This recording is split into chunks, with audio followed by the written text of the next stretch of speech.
turns to Part 1. Part 1. One wants to find out about a paragliding course.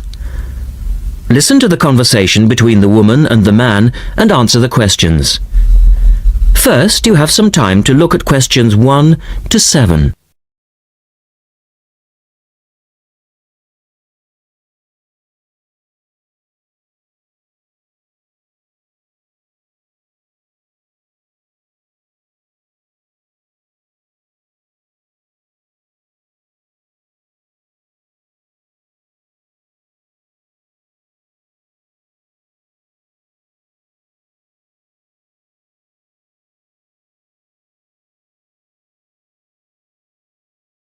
Now we shall begin. You should answer the questions as you listen because you will not hear the recording a second time. Listen carefully and answer questions 1 to 7. Hello, Paragliders Paradise. How can I help you? Oh, hi. I'm interested in doing a course in paragliding. Which course are you interested in? Well, I'm not sure. What's available? Well, we've got the introductory course which lasts for 2 days. Okay. Or there's the 4-day beginner's course, which is what most people do first. I'd tend to recommend that one. And there's also the elementary pilot course, which takes 5 to 6 days depending on conditions. We might try the beginner's course. What sort of prices are we looking at?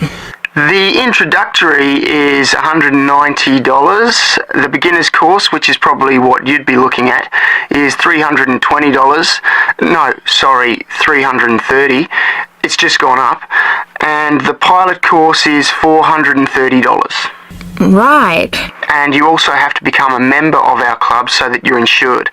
That'll cost you $12 a day. Everyone has to take out insurance, you see. Does that cover me if I break a leg? No, I'm afraid not. It's only third party and covers you against damage to other people or their belongings, but not theft or injury. You would need to take out your own personal accident insurance. I see. And what's the best way to get to your place? By public transport, or could we come by bike? We're pretty keen cyclists. It's difficult by public transport, though there is a bus from Newcastle. Most people get here by car though, because we're a little off the beaten track. But you could ride here, okay? I'll send you a map. Just let me take down a few details. What's your name? Maria Gentle. And your address, Maria? Well, I'm a student staying with a family in Newcastle. So it's care of... Care of Mr. and Mrs. McDonald. Like the hamburgers? Yes, exactly. McDonald. The post office box address is probably best.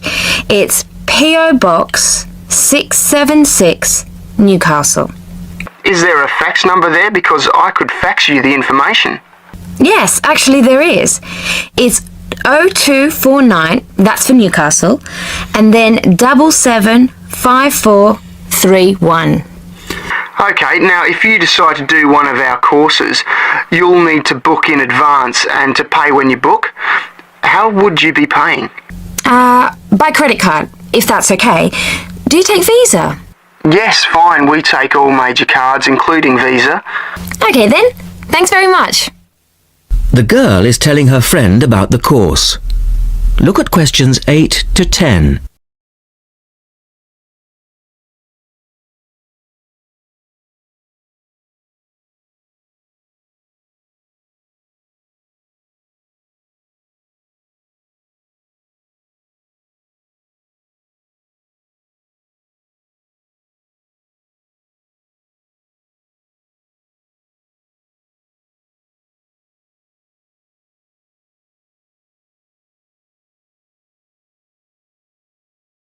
Now listen to their conversation and answer questions 8 to 10. Hi, Pauline. Hi, Maria. What's that you're reading? Just some information from a paragliding school. It looks really good fun. Do you fancy a go at paragliding? Sure. Do you have to buy lots of equipment and stuff? Not really. The school provides the equipment, but we'd have to take a few things along. Such as? Well, it says here, clothes, wear stout boots, so no sneakers or sandals, I suppose, and clothes suitable for an active day in the hills. preferably a long-sleeve t-shirt. That's probably in case you land in the stinging nettles. It also says we should bring a packed lunch. We do not recommend soft drinks or flasks of coffee. Water is really the best thing to drink. We need to bring suntan lotion and something to protect your head from the sun. Okay, that sounds reasonable. And where would we stay? Well, look, they seem to operate a campsite too, because it says here that it's only $10 a day to pitch a tent. That'd be fine, wouldn't it? And that way we'd save quite a bit, because even a cheap hotel would cost money. Or perhaps we could stay in a bed and breakfast nearby. It gives a couple of names here we could ring. I think I might prefer that. Hotels and youth hostels would all be miles away from the farm, and I don't fancy a caravan. No, I agree. But let's take a tent and pray for good weather. Okay, let's do it. What about next weekend? No, I can't. I'm going on a geography field trip. And then it's the weekend before the exams, and I really do need to study. Okay then, let's make it the one after the exams. Fine, we'll need a break by then. Can you ring and let me know if you can find out something? That is the end of part 1. You now have half a minute to check your answers.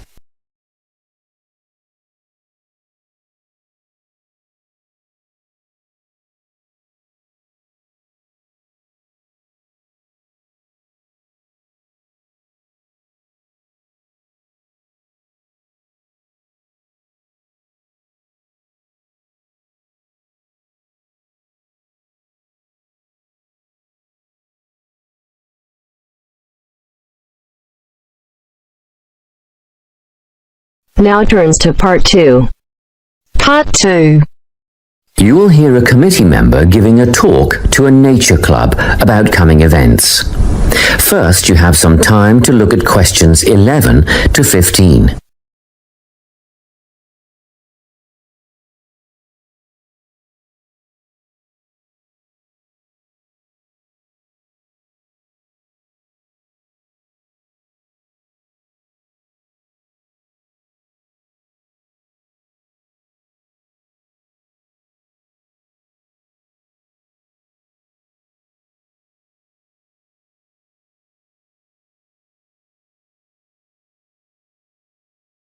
Listen carefully and answer questions 11 to 15. Hi everyone, it's good to see such a big turnout at our Nature Club session for June. Just before we start this evening's workshop, I'd like to draw your attention to what we have in store for you in the second half of the year. First of all, the guided bushwalk. This is always a favourite. Starting out on the Springvale Plateau and continuing down into a section of the State Conservation Area. Last year, we invited children aged 8 and over if they came with a parent, but the track has been washed out in a few places since then, and it can be quite rough. So, this year we considered restricting it to adults only. However, on reconsideration, the committee has now decided to recommend it for all bushwalkers who are over the age of 12. Another very popular option is the bird observation walk. We'll be searching for both migratory and native birds as we walk through tidal marshlands and mangroves, and you can expect to get your feet uncomfortably wet and muddy if you don't wear rubber boots. These are a must. The leader will have a strong pair of binoculars, so we'll rely on her to name the species for us. And we've ordered some bird identification books that you may wish to purchase at a later date. From the bush to the swamp and now to the sand dunes. Our leader will help us identify plants native to the local area, as well as some invasive weed species. We'll be asking for volunteers to help pull out the weeds where possible, so a pair of sturdy gardening gloves is essential. Spades and other tools will be provided. It could get very hot and you'll need water, plenty of it, but a local business owner is willing to provide bottled water free of charge. The next outing, Bush Tucker, is a new one. Have you ever wondered what life in this country would have been like 200 to 2,000 years ago? Well, come on this trip and you'll find out how the indigenous inhabitants used local plants as food and medicine. Because lunch is included in this trip, there will be a small charge per person. We had originally thought $7 would cover the basics, sausages and bread followed by tea and coffee, but then we thought a few different cuts of meat and salad would be nice, and that brought the price up to $12 a head. At one stage we even contemplated including seafood, but that would have been a bit too expensive. Around $15, so meat and salad it is.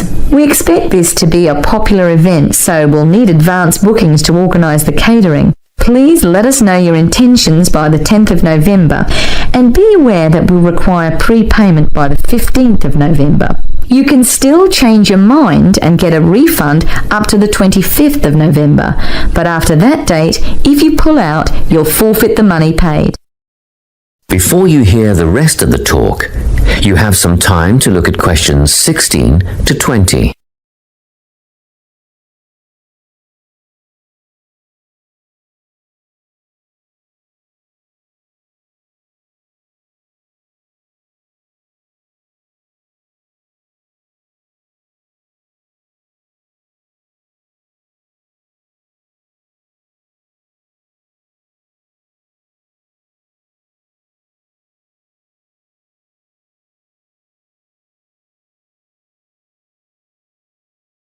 Now listen and answer questions 16 to 20.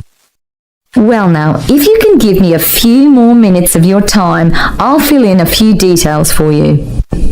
The bushwalk, led by Glenn Ford, is first up in July, on the 2nd of the month.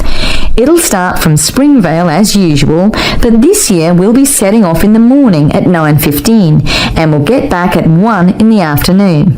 The birdwatching expedition is on the 10th of September at Camford, and the leader is the president of the Nature Club, our very own Joy Black. If you have any questions at all about bird life, Joy is the person to ask. This is a twilight outing from 4:30 to 6:30. Next up is the trip to the sand dunes on the 26th of November with Rex Rose. A bit of an early start, especially for those of you with a fair way to travel, but we'll meet at the observation hut at 8:30. That's the observation hut, 8:30 till 10:30. And even at that time of the morning, it'll be very hot, so come prepared. The last trip on the program is the Bush Tucker excursion on the 3rd of December with Ranger Jim Kerr. This will be at Carson Hills, and the presentation and demonstration will take place from 10 a.m. till 11:30, but be prepared to stay on for the barbecue and Bush Tucker lunch at 12 o'clock. I expect we'll wind up at 2, and you can head for home at that time. Well, that's all I have to tell you. A booklet will be mailed out to you later with those events, dates and times, but don't wait, put them on your calendar now. That is the end of part 2. You now have half a minute to check your answers.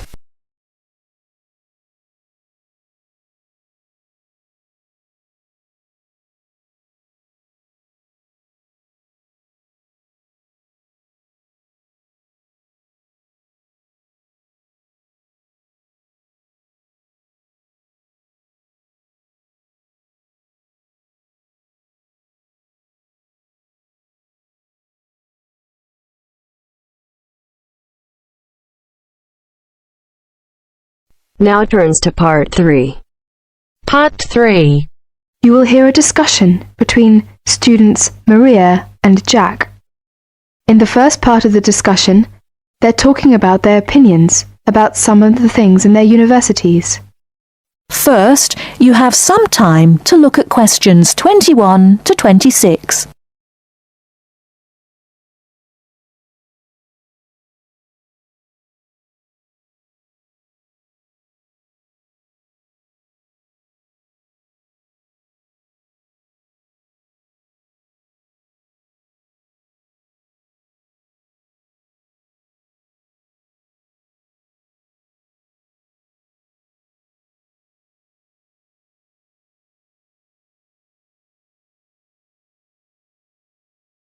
Now listen carefully and answer questions 21 to 26.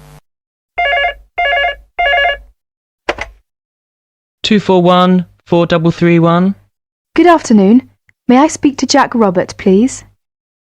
Speaking, please. Hi, Jack. This is Maria. Hello, Maria. How are you getting on there? Fine. I arrived in Nottingham yesterday. I've just settled down and I live on the campus of Nottingham University. Oh, that's good. Do you like the campus? Yes, it's beautiful. What do you think of yours? Edinburgh University? It's marvellous. It's on a hill and very close to the sea. I like it very much. It sounds beautiful. Jack, what's the weather like there? Oh, it's fine and sunny. It's said that the weather here is very nice in summer, but awful in winter. What's the weather like in Nottingham? Well, it's a bit depressing. It's been raining since yesterday. I can't go out, so I have to stay in my room. What about your room? Is it a nice one? Yes, it's small and elegant. How about yours? Mine is an ordinary one. It's a twin study room.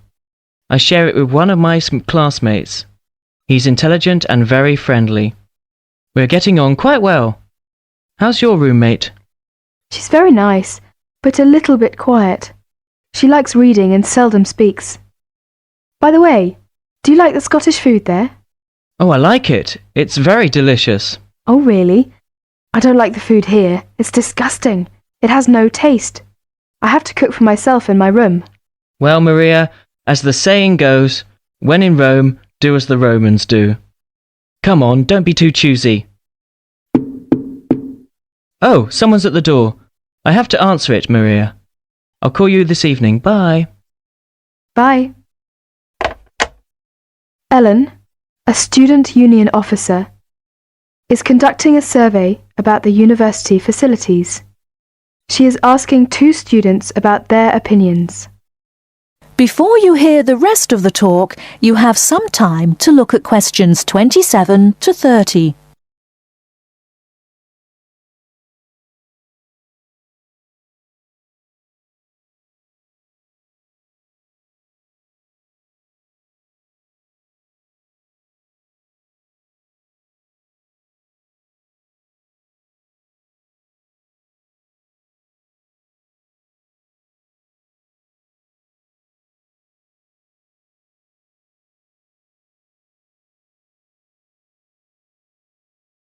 Now listen and answer questions 27 to 30.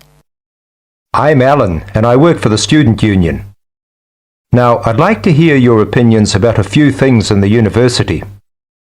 We've asked for some volunteers to help us conduct this survey into how satisfied students are with the university facilities. First of all, let's take the lecture rooms. We could score them, for instance, 1 is excellent, 2 satisfactory, 3 rather poor, and 4 really bad. Robert, you first, please. What do you think about the lecture rooms here? Not so good, I'm afraid. I would score 3. They're too small for one thing. Sometimes we can hardly find a seat. Yes, but that doesn't happen very often. Personally, I think they're all right. They're comfortable and the acoustics are quite reasonable. It doesn't matter where you sit, you can always hear the lecture. I would give 2 for them. How do you feel about the car parking facilities? Are they adequate? You must be joking. I can never find a car parking space when I need one, and when I finally do, it's a very long walk to the university's teaching building. I'd give it a 4. I'm afraid I also agree. We need more car parks urgently. This is perhaps one of the major shortcomings of this campus. It gets a 4 from me as well. I come to the university 20 minutes early just so I can drive around looking for a parking space. What about the computer centre then? I think it's first class. The software base contains a large selection of learning programs, language games, and word processing facilities. I would give a score of 1. I quite agree with you. It's very modern and also under the supervision of qualified staff who can offer help to us while we work, should we need them. Oh, good. Well, what do you think of the library facilities? Let's say the periodical room first. Well, I've scored that 3. I'm sorry to have to say, but, I think the room has poor lighting, and I'm disappointed about that. I've given it a score of 1. As far as I'm concerned, it's excellent and well stocked. Thank you, Robert and Mary. Now, let's turn to the photocopying facilities. I would give it a score of 2. Personally, I think it's all right and it's very helpful. Huh? I would score 3. I think it's too expensive for photocopying, and there are not enough machines. Sometimes we have to stand in a line. Okay. Now, let's talk about the... That is the end of part 3. You now have half a minute to check your answers.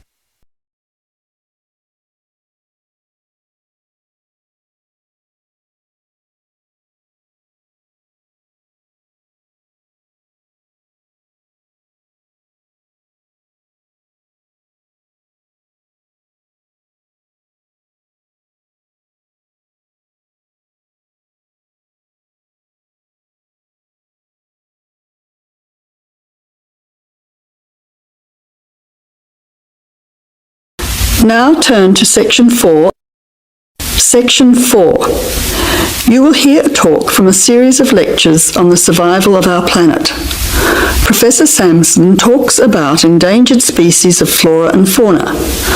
First, you will have half a minute to look at questions 31 to 40.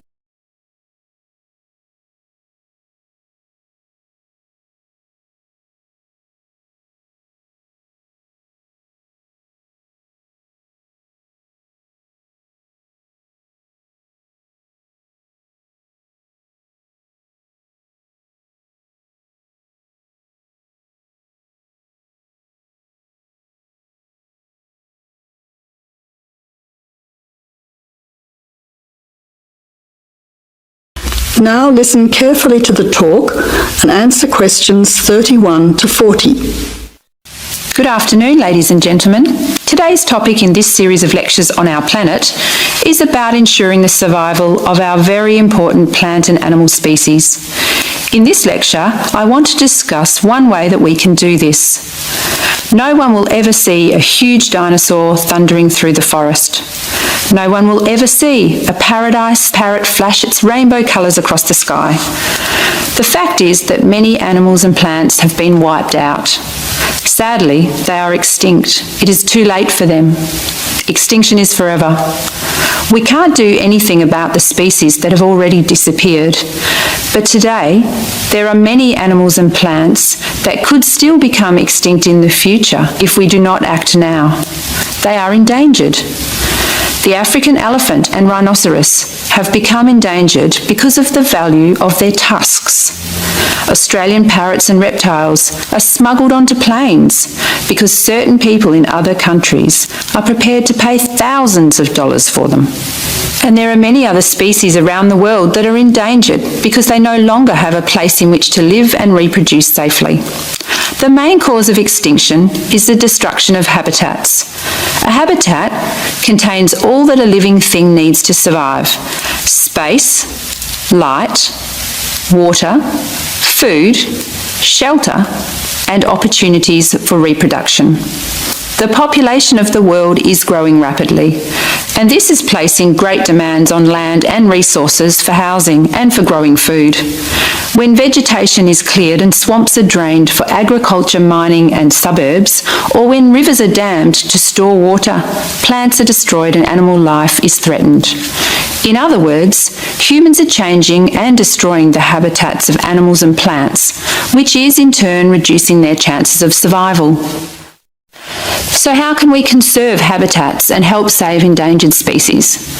Well, one way is to protect their habitats permanently in national parks or nature reserves. National parks have been created in many countries. They encourage people to enjoy the beauty and diversity of the animals and plants that live there without harming them. By supporting and visiting these parks, people can become more aware of the species that live there and how the parks work to protect them. It is very important that, when visiting a national park, we keep them safe for future generations of plants and animals by obeying a few rules. Firstly, follow the fire regulations. Don't throw cigarettes or build fires, except at certain times of the year in especially allocated areas and facilities. Secondly, remember to leave pets at home. Pets, such as cats or dogs, can hunt birds or other small animals. Some pets might even escape and become a serious threat. Thirdly, place all rubbish in a bin or take it home. Plastic bags or leftover food are dangerous to the animals and harm the environment. Don't pick the flowers or damage the plants. Flowers create the next generation of the plant. Also, for the same reason, birds' eggs must be left in their nests. The loss of species in the past is sad. However, there is hope for the future. Despite the demands of our increasing population, we can work to protect the plant and animal species we still have. So I would like to conclude by saying that I believe that, with strong public awareness and support of these national parks and reserves, the future of endangered species can be ensured. That is the end of section 4. You now have half a minute to check your answers.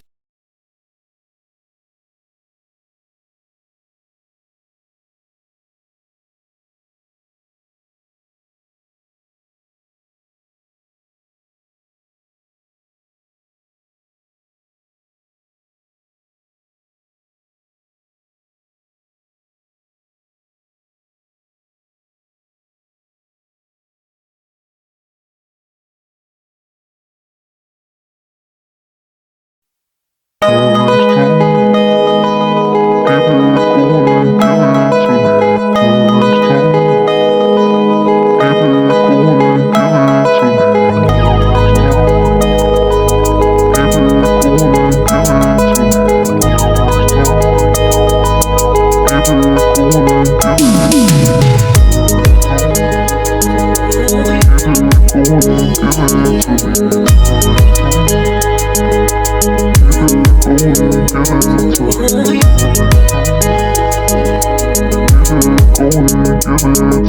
to me.